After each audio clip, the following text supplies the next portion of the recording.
Jika pada video sebelumnya kita membahas tentang profil dan sejarah singkat dari negara Indonesia, maka pada video kali ini kita akan membahas tentang beberapa fakta dari negara Indonesia yang mungkin belum pernah kalian dengar sebelumnya. Dan berikut adalah 44 fakta dari negara Indonesia.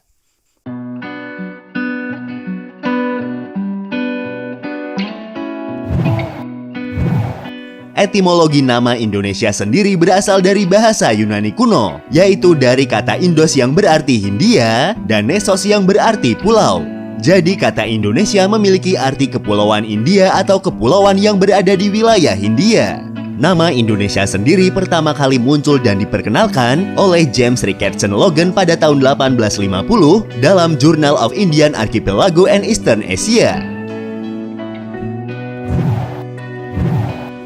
Desain bendera Indonesia terdiri dari dua warna atau dikenal dengan bicolor. Desain benderanya terdiri dari warna merah dan warna putih. Bendera nasional Indonesia atau yang dikenal juga dengan sangsaka merah putih pertama kali diperkenalkan dan dikibarkan di depan umum pada saat proklamasi kemerdekaan Indonesia pada tanggal 17 Agustus tahun 1945. Bendera Indonesia memiliki makna filosofis. Warna merah memiliki arti keberanian, sedangkan warna putih berarti kesucian. Selain itu, warna merah juga dikatakan melambangkan tubuh manusia, sedangkan warna putih melambangkan jiwa manusia. Kedua warna tersebut dianggap saling melengkapi dan menyempurnakan Indonesia.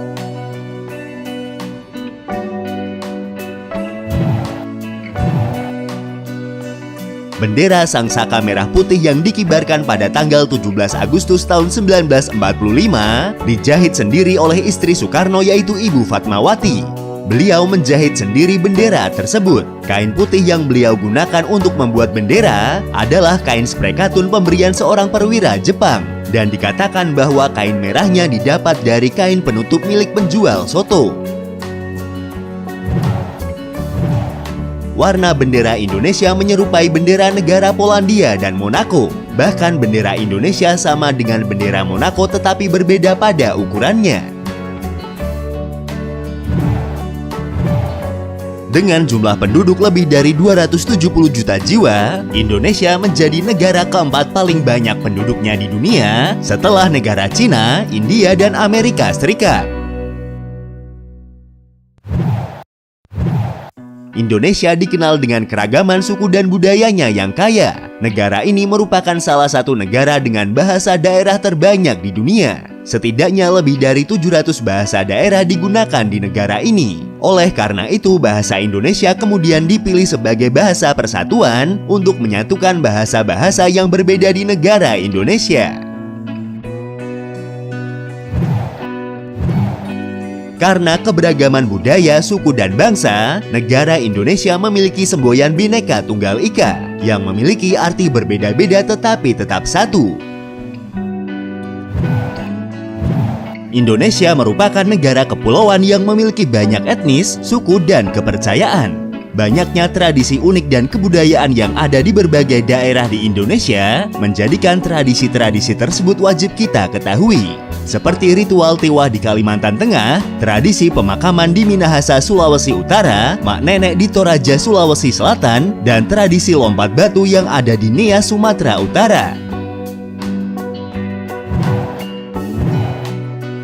Selain tradisi yang berasal dari berbagai daerah di Indonesia, ada satu tradisi yang dilakukan oleh mayoritas warga negara Indonesia. Tradisi tersebut dilakukan setahun sekali selama bulan puasa menjelang Idul Fitri, yang biasa dinamakan tradisi mudik ke kampung halaman. Kata mudik sering dikaitkan dengan bahasa Jawa yang berarti mulih dhisik, atau dalam bahasa Indonesia yang berarti pulang dulu. Selain itu, dalam bahasa Betawi kata mudik berarti udik atau kampung. Sebenarnya tradisi mudik sudah berjalan sejak zaman Kerajaan Majapahit. Pada zaman dahulu, para perantau pulang ke kampung halaman untuk membersihkan makam para leluhurnya. Kemudian sekitar tahun 1970-an, baru berkembang istilah mudik di Indonesia. Ketika itu Jakarta menjadi satu-satunya kota di Indonesia yang dianggap paling maju dari kota lainnya di Indonesia. Sehingga banyak sekali orang-orang desa yang merantau ke Jakarta. Setelah itu lahirlah istilah mudik yang berarti pulang ke kampung halaman. Marco Polo yang merupakan seorang pedagang, penjelajah, sekaligus penulis kebangsaan Venesia, adalah orang Eropa pertama yang mengunjungi wilayah Nusantara pada tahun 1292. Pulau Sumatera pada awalnya dikenal dengan nama Swarnadwipa yang berarti Pulau Emas. Kemudian namanya diganti oleh Marco Polo menjadi Sumatera pada catatan tahun 1292 dalam perjalanannya melalui Kepulauan Nusantara. Sebelum kedatangan bangsa kolonial dari kawasan Eropa, bisa dikatakan bahwa Indonesia adalah penguasa regional Asia Tenggara. Kerajaan besar seperti Sriwijaya dan Majapahit menguasai hampir seluruh kawasan Asia Tenggara pada masa kejayaannya.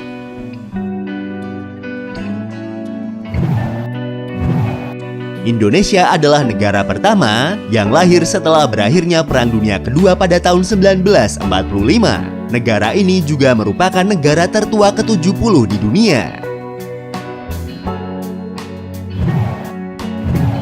Pada masa-masa awal kemerdekaan, Indonesia belum menggunakan mata uang rupiah, namun menggunakan mata uang resmi yang dikenal sebagai Uang Republik Indonesia atau ORI. Penggunaan ORI secara sah baru dimulai sejak diresmikannya mata uang ini oleh pemerintah sebagai mata uang Indonesia pada tanggal 30 Oktober tahun 1946 dan baru pada tanggal 2 November tahun 1949 atau sekitar 4 tahun setelah merdeka, Indonesia menetapkan rupiah sebagai mata uang kebangsaannya yang baru.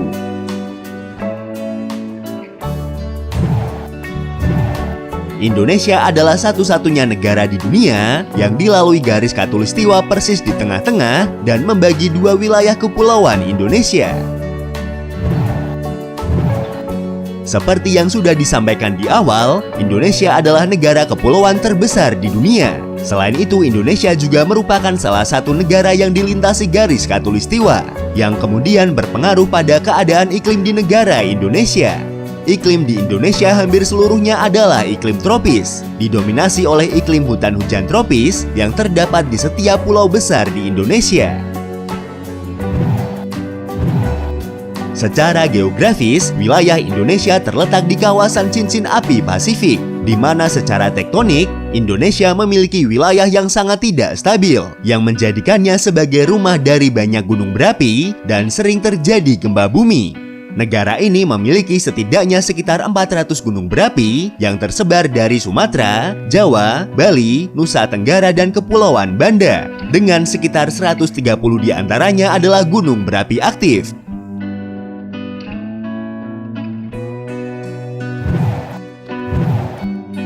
Faktor-faktor geografis yang disebutkan pada fakta-fakta sebelumnya ini berpengaruh pada kekayaan dan keanekaragaman alamnya. Negara Indonesia adalah salah satu dari 17 negara megadiverse di dunia, yaitu negara yang menampung keanekaragaman hayati yang tinggi, atau menampung sebagian besar spesies bumi dan sejumlah besar spesies endemik. Kriteria utama negara megadiverse adalah endemisme pada tingkat spesies, marga, dan famili. Negara megadiverse harus memiliki setidaknya 5.000 spesies tumbuhan endemik dan harus berbatasan dengan ekosistem laut.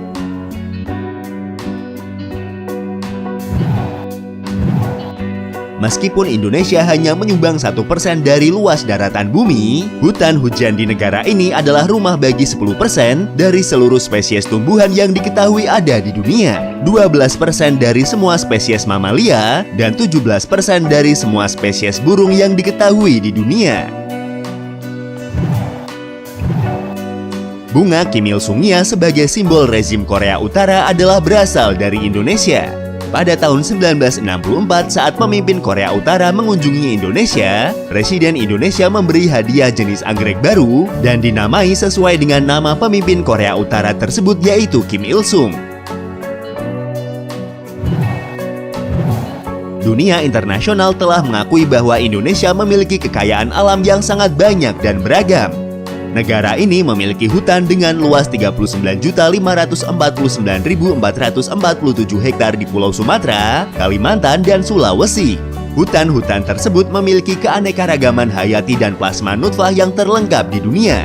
Jika hutan tersebut hilang, maka bumi akan hancur, karena bumi sangat tergantung pada hutan tropis untuk menjaga keseimbangan iklim selain ditopang oleh hutan hujan yang ada di Amazon. Hal ini membuktikan bahwa bumi dan kelangsungan hidup seluruh makhluk di dunia bergantung pada Indonesia. Selain itu, Indonesia juga memiliki hutan bakau terbesar di dunia. Tanaman bakau bermanfaat untuk mencegah pengikisan air laut atau abrasi.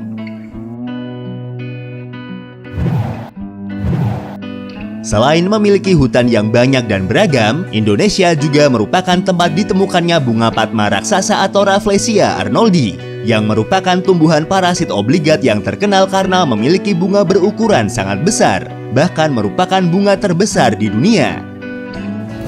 Sejarah penemuannya pertama kali terjadi pada tahun 1818 di hutan tropis Bengkulu, Sumatera, sehingga Bengkulu dikenal sebagai bumi Rafflesia. Seorang pemandu yang bekerja pada Dr. Joseph Arnold yang menemukan bunga raksasa ini pertama kali. Dr. Joseph Arnold sendiri saat itu tengah mengikuti ekspedisi yang dipimpin oleh Thomas Stamford Raffles. Penamaan bunga Rafflesia arnoldi didasarkan dari gabungan nama Thomas Stamford Raffles sebagai pemimpin ekspedisi dan Dr. Joseph Arnold sebagai penemu bunga. Yang sangat disayangkan, Indonesia adalah negara dengan tingkat penggundulan hutan tertinggi di dunia, diikuti oleh negara Brazil di peringkat kedua. Fakta bahwa negara ini adalah rumah bagi banyak gunung berapi juga pernah tercatat dalam sejarah dunia karena letusannya berdampak pada perubahan iklim dunia saat itu. Gunung Tambora yang meletus pada tahun 1815 tercatat sebagai salah satu letusan gunung berapi terbesar dalam sejarah dunia. Letusan tersebut masuk dalam skala 7 pada skala Volcanic Explosivity Index. Letusan ini 4 kali lebih kuat daripada letusan Gunung Krakatau pada tahun 1883. Letusan Gunung Tambora pada tahun 1815 diyakini berdampak terhadap perubahan iklim global lantaran sulfur dioksida yang turut lepas ke lapisan stratosfer. Musim panas setelah tahun 1815 justru didominasi hujan dan suhu dingin.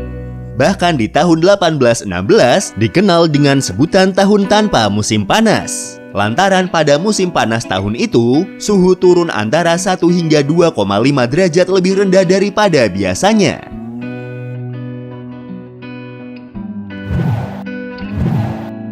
Efek dari letusan Gunung Tambora juga disebut sebagai salah satu penyebab kekalahan Napoleon pada pertempuran Waterloo pada tahun 1815. Curah hujan yang tidak wajar karena efek dari letusan Gunung Tambora menyebabkan jalanan berlumpur dan mempersulit gerak Napoleon dalam menginvasi sejumlah negara Eropa. Akibatnya pasukan Napoleon kalah dan menjadi akhir dari kiprah Napoleon menguasai Eropa.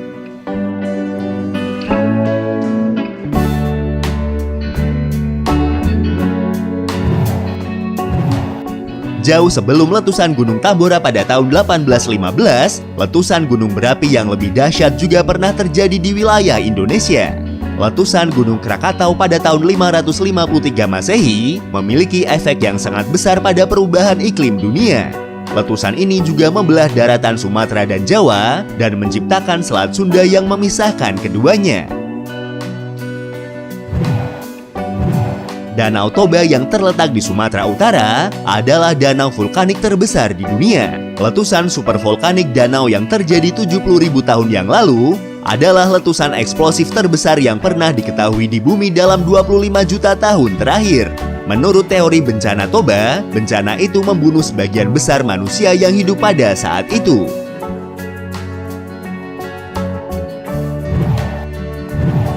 Dikenal sebagai The Lost World di Asia, Indonesia adalah rumah bagi hewan-hewan langka dan eksotis seperti harimau Sumatera, badak Sumatera, komodo, orangutan, anoa, burung merak, penyu, dan tarsius. Namun sayangnya saat ini sebagian besar dari jenis hewan-hewan tersebut berstatus terancam punah. Orangutan adalah satu-satunya anggota keluarga kera besar yang ditemukan di Asia, sedangkan semua anggota kera besar lainnya berada di benua Afrika. Populasi orangutan ini dapat ditemukan di hutan tropis Indonesia dan Malaysia, khususnya di Pulau Kalimantan dan Sumatera. Indonesia adalah rumah bagi hewan primata terkecil di dunia yang dinamakan Tertiary pygmy atau mountain terrier. Primata kecil ini panjangnya hanya 10 cm. Hewan ini dapat ditemukan di Pulau Sulawesi. Badak Jawa adalah salah satu spesies badak yang hanya dapat ditemukan di Indonesia. Pada tahun 2011, International Rhino Federation mengumumkan bahwa populasi badak Jawa menuju kepunahan, yang jumlahnya sekarang hanya 50 ekor yang hidup di Taman Nasional Ujung Kulon di Pulau Jawa. Indonesia menjadi tempat tinggal bagi spesies ular terbesar di dunia, yaitu ular Piton reticulates. Ular ini pertama kali ditemukan di Pulau Sulawesi pada tahun 1912, yang panjangnya mencapai 10 meter.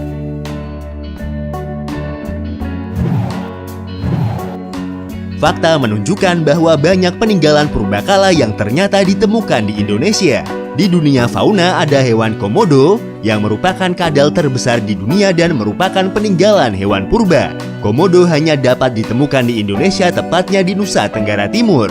Kini hewan komodo menjadi sangat populer, terutama setelah terpilih menjadi salah satu dari 7 keajaiban dunia. Peninggalan purba lainnya adalah ditemukannya fosil manusia purba tertua di dunia yang diperkirakan berasal dari 1,8 juta tahun yang lalu. Fosil yang disebut Pithecanthropus erectus itu ditemukan di Jawa Tengah.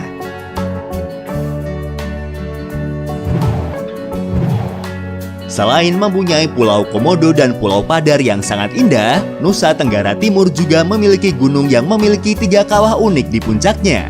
Gunung tersebut adalah Gunung Kelimutu. Berbeda dengan gunung besar di Indonesia lainnya seperti Puncak Jaya di Papua, Gunung Kerinci di Jambi, Gunung Rinjani di Lombok, dan Gunung Semeru di Jawa Timur, Gunung Kelimutu adalah gunung berapi yang terletak di Pulau Flores, Provinsi Nusa Tenggara Timur, Indonesia.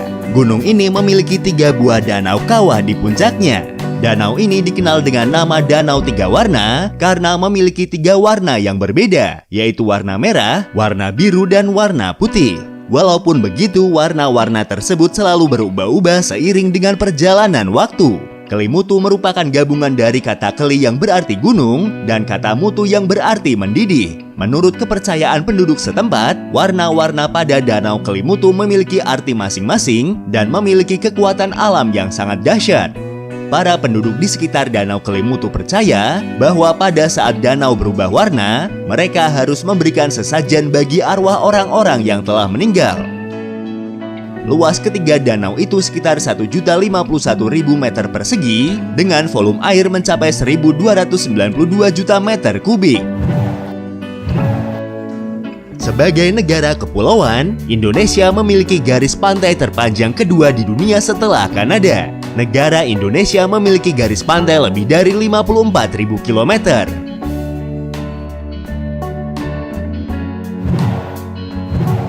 Sebagai negara kepulauan, Indonesia memiliki kekayaan bahari yang sangat banyak.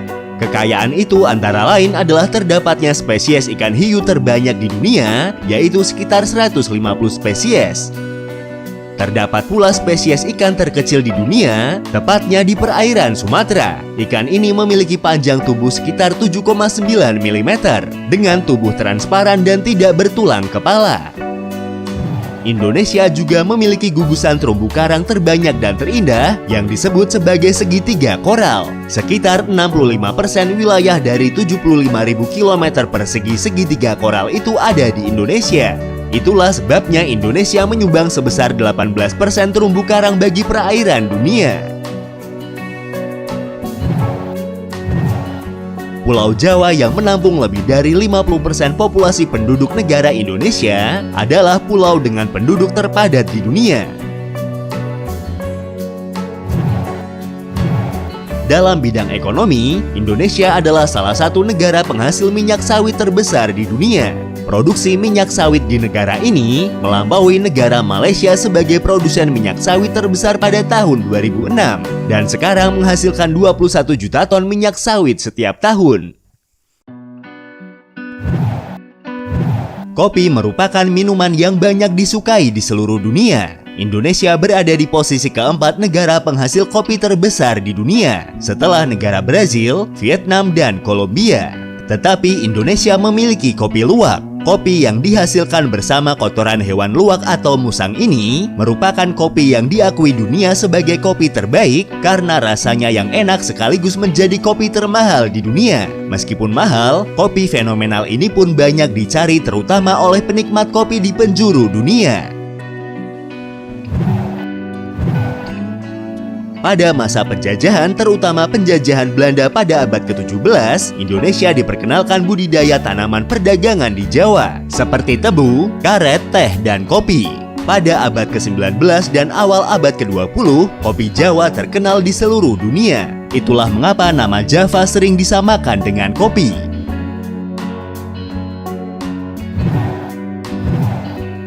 Selain itu, kopi menjadi salah satu asal-usul dari logo bahasa pemrograman Java yang memiliki logo secangkir kopi. Mungkin untuk orang yang tidak bergelut pada bahasa pemrograman, tidak akan terlalu memperhatikannya. Negara Indonesia juga memiliki tambang emas terbesar di dunia. Tambang Grasberg yang terletak di dekat Puncak Jaya, Papua, merupakan tambang emas terbesar di dunia dan juga merupakan tambang tembaga terbesar ketiga di dunia. Salah satu fakta yang mengecewakan tentang Indonesia adalah korupsi yang masih merajalela di negara ini. Meskipun pemberantasan korupsi di Indonesia dibagi dalam 3 periode, yaitu pada masa Orde Lama, Orde Baru, dan Orde Reformasi, korupsi belum dapat teratasi. Pada sejarahnya yaitu antara tahun 1951 sampai tahun 1956, isu korupsi mulai diangkat oleh koran lokal seperti Indonesia Raya yang dipandu Mokhtar Lubis dan Rosihan Anwar. Pemberitaan dugaan korupsi Ruslan Abdul Ghani menyebabkan koran tersebut kemudian dipermasalahkan.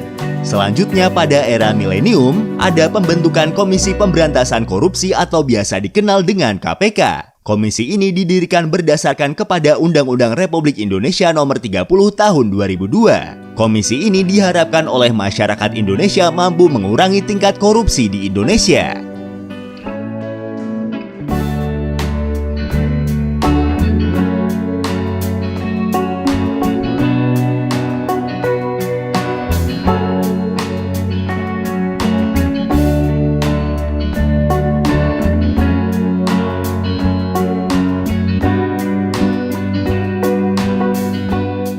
Itulah beberapa fakta dari negara kita tercinta Indonesia. Dengan segala sumber daya dan kekayaan alamnya, menjadi tanggung jawab bagi kita sebagai generasi muda Indonesia untuk melindungi dan melestarikan kekayaan alam tersebut dan meninggalkan tradisi buruk yang sudah ada di negara ini demi masa depan Indonesia yang lebih baik. Terima kasih sudah menonton dan tunggu video dari kami selanjutnya.